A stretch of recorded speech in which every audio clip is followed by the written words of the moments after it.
दरवाजा तो खुला है। जीजा जी। आइए भाई साहब। कहिए, कैसे हैं? मैं तो ठीक हूँ जीजा जी, आप है कहाँ? इतने दिनों से कोई खैर खबर नहीं। और ये सुनकर तो मैं और भी चिंतित हो गया कि आप यहाँ से नौकरी छोड़ गए हैं। भाई साहब, नौकरी थी कहाँ? नौकरी के बिना ही तनख्वाह ले रहा था। मैं यही कहने गया था मजले बाबू से कि मैं हवेली छोड़ के जा रहा हूँ, तो बोले कहीं जाने की जरूरत नहीं है, यहीं रहो। कल अगर हमारे बच्चे यहाँ आ गए तो उन्हें पढ़ाएगा कौन?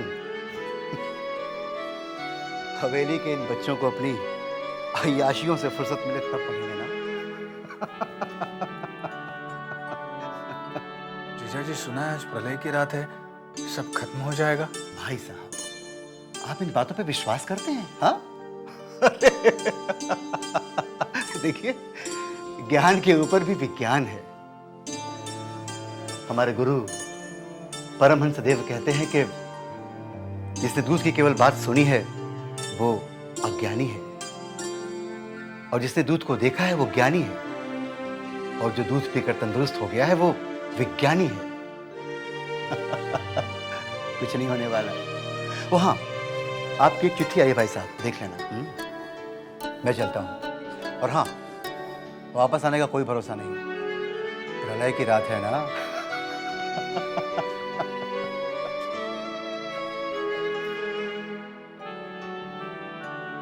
चिट्ठी मेरी? भूतनाथ बाबू।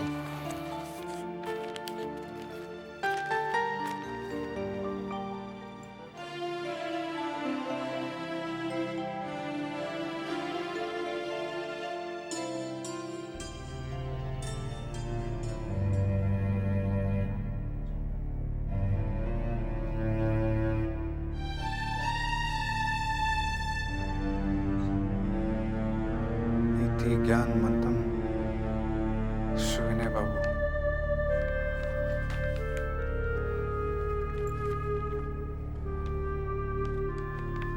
ऐसा क्या हुआ? ऐसी क्या विपदा आन पड़ी? मुझे अभी जाना होगा। भगवान करे जीजा जी की बात ठीक हो, कुछ ना हो। और अगर कुछ हो भी गया तो अफसोस नहीं कि जबा से नहीं मिल सका।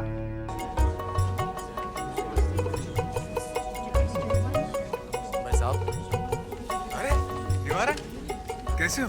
अच्छा हूँ, देख रहा हूँ आप भले चंगे हो गए।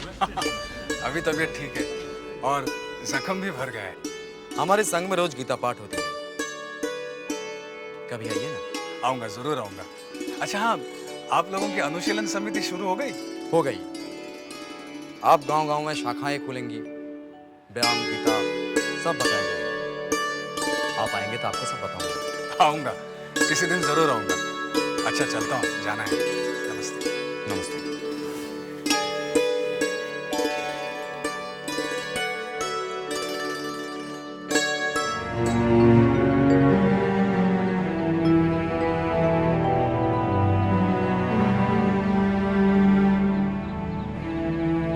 सिंदूर के दफ्तर को ताला क्यों लगा है? बोर्ड भी इस तरह गिरा हुआ है। कहीं सुविनय बाबू ने इसे बंद तो नहीं कर दिया?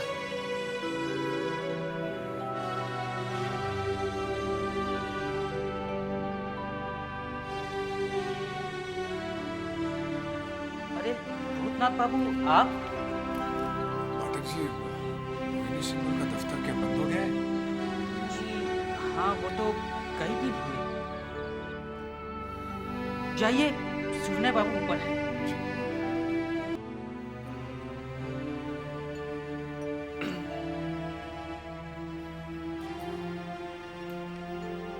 तो आ गए तुम?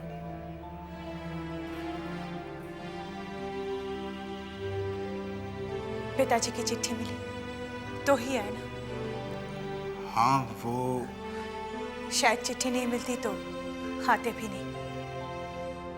जी, वो मैं सोच रहा था कि मेरे लिए इस घर के दरवाजे हमेशा के लिए बंद हो चुके हैं। सोच सोच कर अपने ही कसूर से तपता रहा हूं मैं। ये सोचकर घृणा हो जाती थी खुद से कि मैंने आपके पिताजी के स्नेह का लाभ उठाकर विश्वासघात किया है।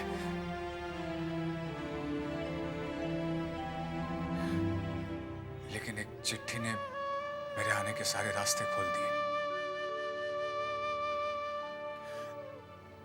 मुझे आपसे क्षमा याचना का मौका दे दिया। अब तुम्हें कोई गवार कहने की गलती नहीं करेगा।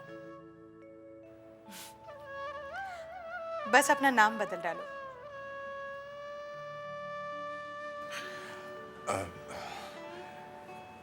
शुविनय बाबू ने मुझे किस लिए बुलाया है? अपने ही किसी काम से।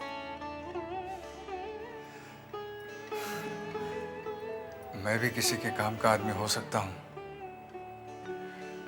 जो आदमी आज तक अपने पैरों पर खड़ा ना हो सका, वो भला किसी के क्या काम आ सकता है? बड़ी अच्छी अच्छी बातें करने लगे हो। पूछ सकते हो किससे सीखी? आपसे अलग होकर। जब आप मुझे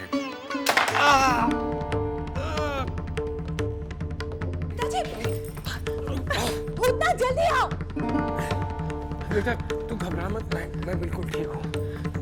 मैंने भूतनाथ की आवाज सुनी तो देखने के लिए उठा तो अचानक मैं गिर गया। मैं डॉक्टर को बुला कर लाता हूँ। आपको उठने की क्या जरूरत है पिताजी? भूतनाथ बाबू कहाँ चले गए?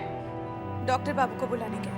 डॉक्टर की क्या जरूरत, यूं ही चक्कर सा आ गया था, वरना मैं बिल्कुल ठीक हूँ। पिताजी आपको आराम की जरूरत है, बिल्कुल बातें मत कीजिए। ठीक है, तो भूतनाथ बाबू आए तो मेरे पास भेज दे। भेज दूंगी, अभी आप आराम कीजिए।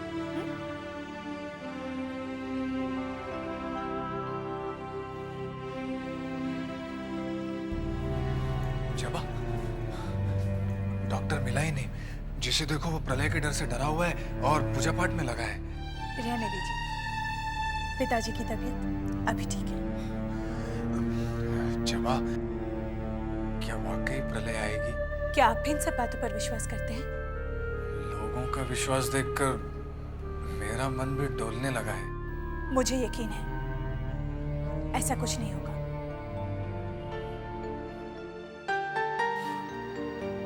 पिताजी आपके लिए इंतजार कर रहे हैं। चले?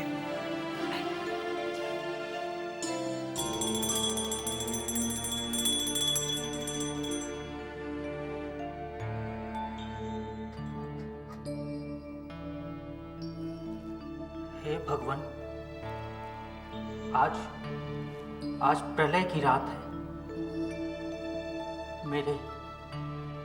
मेरे सारे पापों को क्षमा करना भगवान, मेरे सारे पापों को क्षमा करना।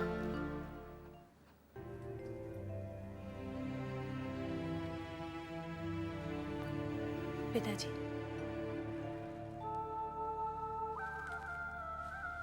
अरे आराम से।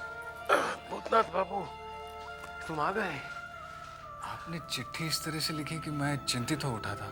अरे भाई, यहाँ दिन रात मैं तुम्हारी चिंता कर रहा हूं। ब्रज रखाल बाबू तुम्हें मेरे पास लाए और मैं तुम्हारे लिए कुछ नहीं कर सका। मैं तो किसी के लिए भी कुछ नहीं कर सका। मुझे माफ कर दो। ऐसा कहकर आप मुझे पापी मत बनाइए। पापी तो मैं हूं भूतनाथ बाबू। मैंने सबके साथ अन्याय किया है, तुम्हारे साथ, समाज के साथ, संसार के साथ, यहां तक कि अपने पिताजी के साथ भी। पिताजी के साथ? हाँ भूतनाथ बाबू, अंतिम समय पर उन्होंने मेरा मुंह नहीं देखा था, मेरे हाथ से पानी तक नहीं पिया उन्होंने। और उस रात वो मेरे सपने में आए और कह रहे थे, प्यास से मेरा सीना फटा जा रहा है, मुझे मुक्ति दो। मेरी आंख खुली तो देखा कि सपना था, और तब से मुझे शांति नहीं मिली। जबा से ब्रह्म संगीत सुना तो शांति नहीं मिली, ब्रह्मवाद सुने तो भी शांति नहीं मिली। अब मैं अपने पापों का प्रायश्चित करूंगा तो ही जाकर मन को शांति मिलेगी। पिताजी, मैं भूतनाथ बाबू को चाय नाश्ता कराती हूँ, आप आराम कीजिए। हाँ बेटा।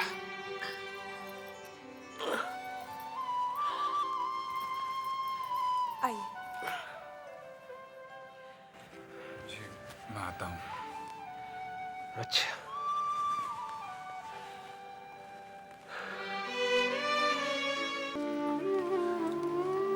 शोभनी बाबू ऐसी बातें क्यों कर रहे हैं? माँ के देहांत के बाद से ही। माँ जी का देहांत कब? तुम्हारे यहाँ से जाने के कुछ ही दिन बाद, जिस दिन पिताजी ने अपने पिताजी को सपने में देखा, उसी दिन सुबह माँ की तबीयत इतनी बिगड़ गई कि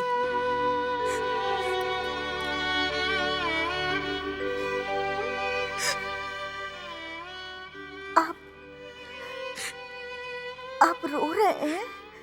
बहुत तकलीफ हो रही है ना रानू? बस कुछ ही देर की है, फिर नहीं होगी।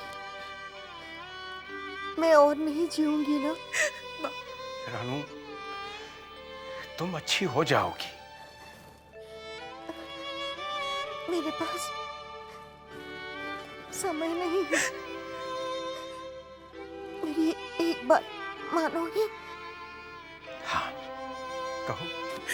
मैं और नहीं जीऊंगी। रानू, मुझे मुक्ति दो। रानू, ऐसी बातें नहीं करते माँ। माँ, माँ, रानू, माँ, रानू, रानू,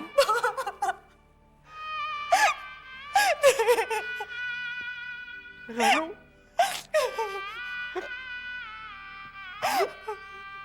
रानू।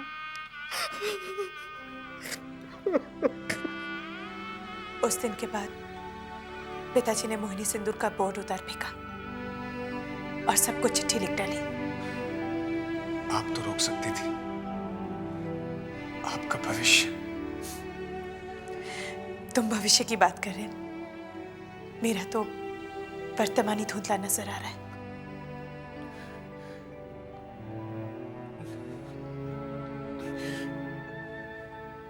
मैं चलूं? पिताजी से नहीं मिलोगे? नहीं, मिलूंगा तो फिर ऐसी बातें करके अपने आप को दुख पहुंचाएंगे। मैं चलता हूं। बुलाने के लिए फिर से चिट्ठी तो नहीं लिखनी पड़ेगी? नहीं, मैं आऊंगा। चलता हूं।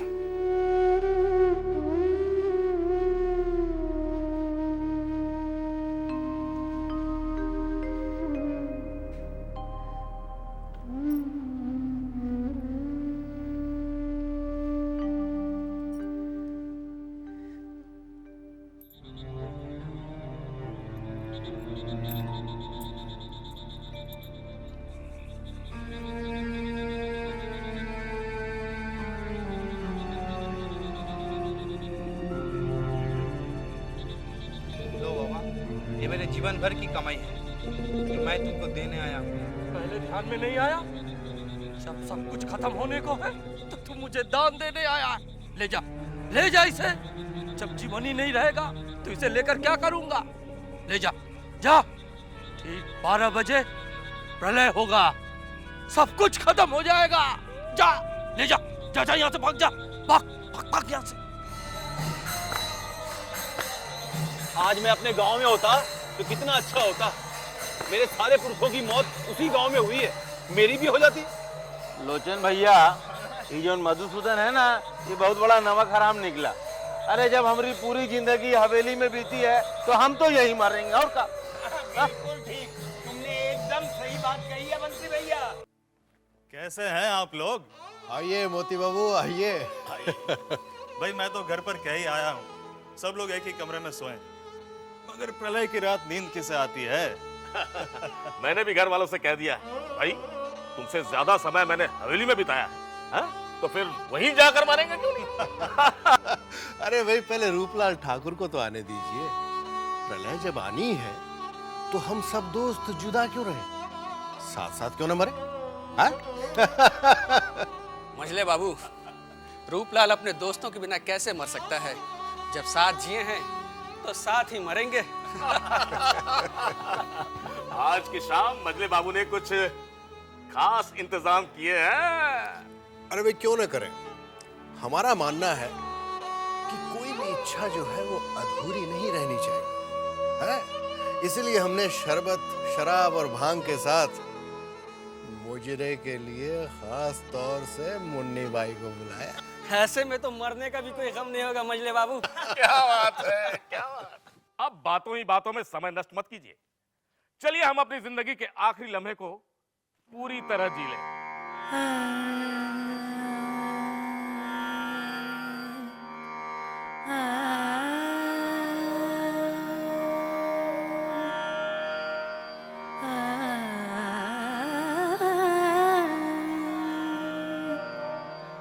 उन आँखों का आलम गुलाबी गुलाबी, उन आँखों का आलम गुलाबी गुलाबी, मेरे दिल का आलम, मेरे दिल का आलम, शराबी शराबी, उन आँखों का आलम।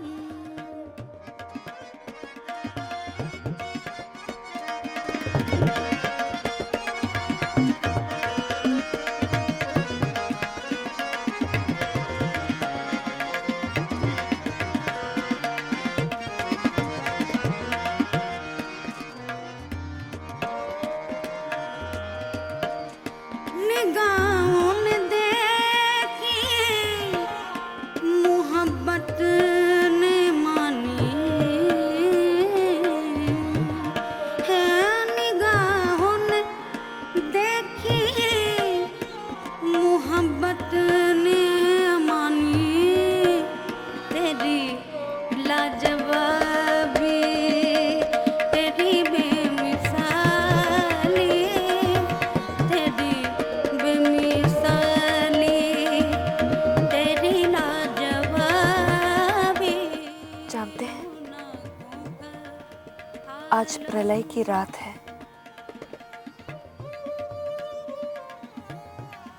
मगर मुझे जरा सा भी डर नहीं।